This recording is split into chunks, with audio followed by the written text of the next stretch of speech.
શું બનાવો છો મેડમ? બસ આ ભરતાની તૈયારી ચાલે છે. રીંગણનો ઓળો કહીએ છીએ, આપણે ભરતું પણ કહીએ, બરાબર.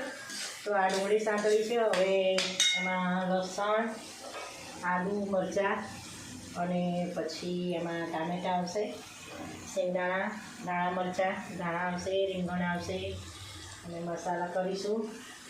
અને હજી રોટલાની તૈયારી પણ કરવાની છે. અને મિત્રો તમે જમવા આવજો તો હું રોટલા જલ્દી બનાવી દઈશ, બરાબર. તમે જમવા આવશો કે નહીં મને કોમેન્ટમાં યસ કહેજો, બરાબર. અને વિડીયો મારો લાઈક શેર કરજો, સબસ્ક્રાઈબ પણ કરજો. અને તમે ચોક્કસથી જમવા આવો તો મને પણ હોશ થાય.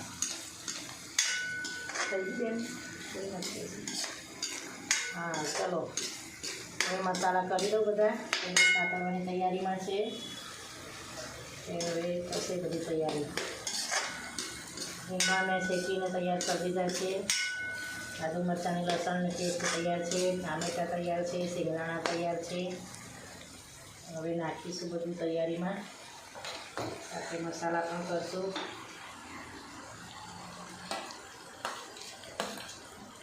જુઓ મિત્રો, આવી રીતે નાખીને તૈયાર કરી દેવાનું બધું. અને અત્યારે સિઝન ચાલે છે એટલે રીંગણનો ઓળો તો બનાવવો જ પડે.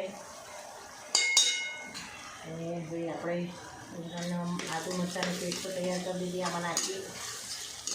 હવે આપણે ટામેટાં પણ નાખશું અને ગ્રેવી તૈયાર કરી દઈશું સરસ. પછી મીઠું, હળદર, મરચું, મસાલા. અને અમારી જે તમારી તૈયારી હોય તો કોમેન્ટમાં યસ કરજો. તમને એમ થશે કે તમે મારું જે કંઈ હોય મને કોમેન્ટમાં કહેજો, એટલે મને પણ ખબર પડે, બરાબર. હવે આદુ મરચાંની લસણની પેસ્ટ સાંતળાઈ ગઈ છે. હવે આપણે શેંગદાણા સાંતળીશું. શેંગદાણા પણ નાખું છું અંદર. પછી મરચાં નાખશું. અરે મરચાંની સાથે ટામેટાં નાખશું. શેંગદાણા સંતળાઈ જાય એટલે શેંગદાણા સંતળાઈ ગયા પછી હવે ઉભારો આપણે ટામેટાની ગ્રેવી નાખી દઈશું. અને સરસ ગ્રેવી તૈયાર થઈ જાય પછી આપણે એમાં રીંગણ નાખી દઈશું. પછી રોટલા ખાવા તૈયાર રહેજો. રોટલા પણ બનાવીશ. ભાખરી ખાવી હોય તો ભાખરી પણ કરવાની છે. તો ભાખરી પણ બનાવવાની છે, કારણ કે અમારા બાબાને ભાખરી ભાવે છે, રોટલા નથી ભાવતા. તેના માટે ભાખરી તૈયાર કરવાની છે. એટલે હવે હું ટામેટાં નાખું છું.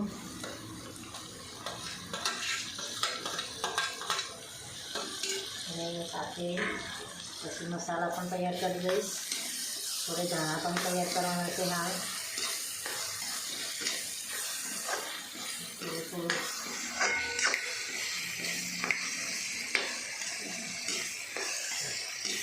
બસ હવે આપણે તૈયાર થઈ ગયો છે. અંદર સંભારો રીંગણામાં નાખી દેવાનો છે અને હવે તૈયાર થઈ જશે 8 મિનિટમાં.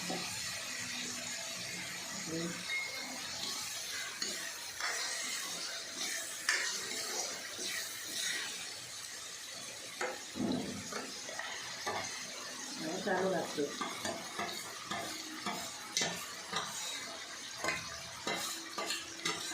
તમે રીંગણનો ઓળો કઈ રીતે બનાવો છો એ મને કોમેન્ટમાં જણાવજો, એટલે મને પણ ખબર પડે કે કોણ કઈ રીતે રીંગણનો ઓળો બનાવે છે.